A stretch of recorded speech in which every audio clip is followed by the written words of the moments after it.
And now stand by for adventure. 3, 2, 1. In the exciting story of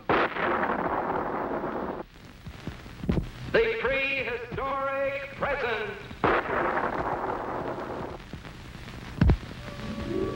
The morning sun beamed down on the entrance of the cave home of Scratch, the world's only living caveman.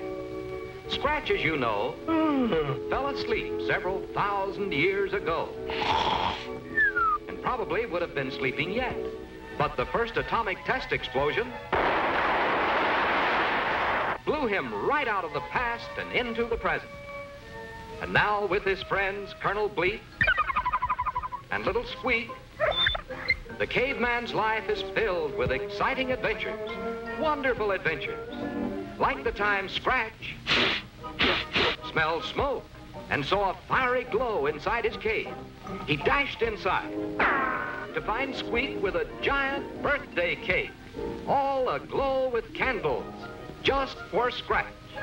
The happy caveman jumped for joy and made a very special wish when he blew out all the candles. And then Scratch felt sad, and big tears dripped from his eyes, for he felt sure that his birthday wish could never, ever possibly come true. For Scratch had wished to return once again to his prehistoric past, to play again with Dimples, his lovable pet dinosaur. Yes, Scratch missed Dimples very much, and now he would never see her again. But to Colonel Bleep, nothing seems impossible, and so the spaceman's birthday gift to Scratch was a golden key. The key to Scratch's wish come true, for this was the key that operated Colonel Bleep's Futomic Time Transformer, that fantastic invention which made it possible to transport anything or anybody anywhere in time or space. Quickly, the caveman hopped aboard, and Bleep adjusted the time controls to allow Scratch to visit for 1 hour with Dimples back thousands of years in the past. Squeak turned the golden key as Scratch waved farewell. Then the whole contraption suddenly vanished as it raced backwards, carrying the caveman through time. Then suddenly, there he was, back home again with Mama Scratch,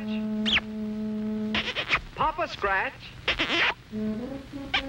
and Dimples, dear old Dimples, Scratch's pet dinosaur. Meanwhile, back in the present, Bleep and Squeak watched the dials and signals of the Futomic Time Transformer as the minutes ticked by. The hand of the clock was rapidly approaching the time for Scratch's scheduled return. There's the signal. Now Bleep throws the reverse control switch.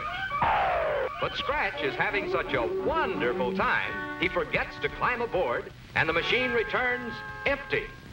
Quickly, the Colonel sends it racing back, and again it returns, but this time with Dimples.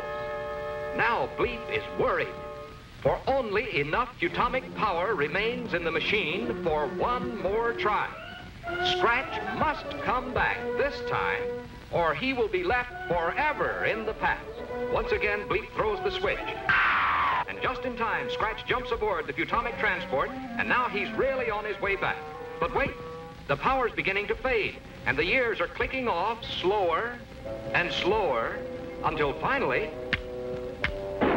the machine stops dead, somewhere in the past century. Poor Scratch is stuck back in the 1800s. Now he'll never get back. But wait, what's that strange noise? And that, it's getting louder and louder, closer and closer. But what can it be? Why, it's Scratch, riding back from the 19th century in an early automobile, towing the rundown Futomic Time Transformer behind him. And so Scratch had a wonderful birthday. And now he's back with his friends again. you can just bet that no one else in the whole wide world ever got a pet dinosaur for a present. Yes, it's fun to dream about the past, but for real fun, there's no time like the present.